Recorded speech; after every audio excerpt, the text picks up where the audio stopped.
उम्र तो सिर्फ एक नंबर है। 75 वर्ष के सक्सेना अंकल आज उनके कॉलेज फ्रेंड्स के व्हाट्सएप ग्रुप पर मैसेज भेजते हैं, रविवार दोपहर 2 बजे हम सब होटल में लंच के लिए मिलेंगे।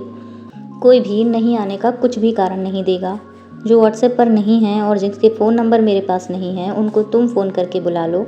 और एक विशेष सूचना, जो होटल के गेट टुगेदर में नहीं आएगा उस व्यक्ति को व्हाट्सएप ग्रुप में से हमेशा के लिए निकाल दिया जाएगा। तय किए हुए दिन सक्सेना अंकल सबसे पहले होटल में पहुंचे। धीरे धीरे करके सब दोस्त आने लगे। 2:30 बजे तक सब लोग होटल पर पहुंच गए। आज तक सब व्हाट्सएप ग्रुप पर ही एक दूसरे से मिलते थे।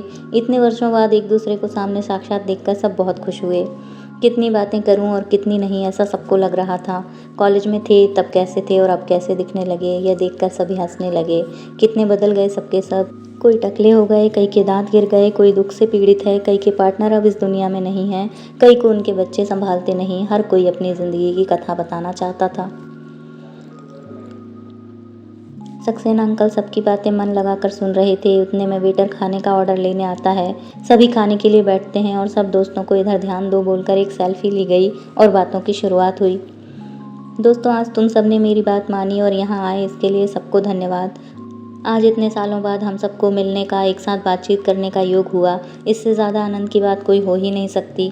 कोई कोई तो कॉलेज में थे वैसे ही हैं और कोई कोई ज़िंदगी के धक्के खाकर थोड़ा बहुत मुरझा गए हैं, पर ज़िंदगी के कई संकटों और उतार चढ़ावों को मात देकर हम सब यहाँ तक पहुँचे हैं। तो मेरे मन में ख्याल आया कि आज जैसे हम यहाँ इकट्ठा हुए हैं वैसे ही सभी हम अपने ग्रुप की एक ट्रिप निकालें, बीच पर घूमने जाएं।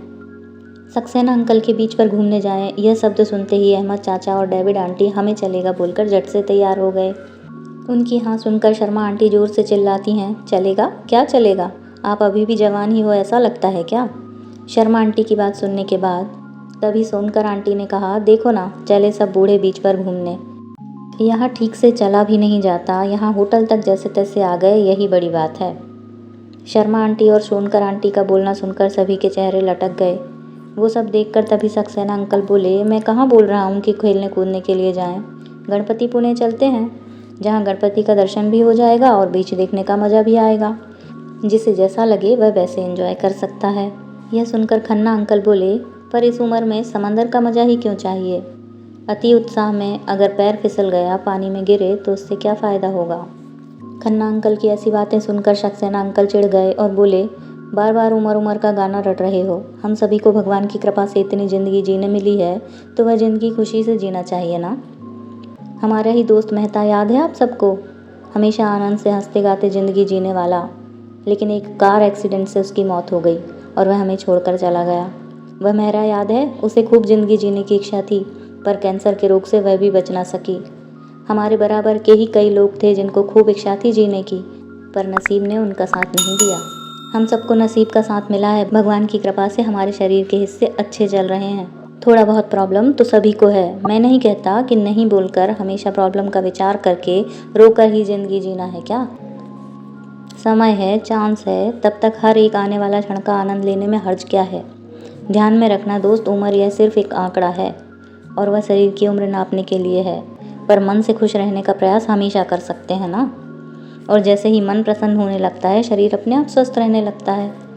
तो मेरे सभी जवान दोस्त और सहेलियों, ये पूरे सप्ताह में तुम खुद ही खुद को गुलाब दो, खुद को ही चॉकलेट दो, गिफ्ट दो। अभी मैं हमेशा खुश रहने का प्रयास करूँगा या करूँगी, ऐसे खुद को ही प्रॉमिस करो। खुद को आईने में देखकर खुशी से गले लगाओ, नज़र उतारो और वैलेंटाइन डे के दिन मस्त गणपतिपुणे की ट्रिप पर जाने के लिए रेडी रहो। फिर देखो, आप सबको डराने वाली यह उम्र कहाँ से कहाँ भाग जाएगी और हम सभी नए तरीके से ज़िंदगी जीने की शुरुआत करेंगे। सक्सेना अंकल के यह उत्साहित शब्द सुनकर सभी वैलेंटाइन डे के दिन गणपतिपुणे में मिलते हैं, ऐसा प्रॉमिस करके सभी अपने अपने घर निकल गए। दोस्तों, सच ही तो है, उम्र एक नंबर ही तो है। उम्र बढ़ती है तो शरीर कमज़ोर होना चाहिए, मन या विचार नहीं। कहानी पसंद आई तो चैनल को सब्सक्राइब करना बिल्कुल ना भूलें। ये एकदम फ्री है।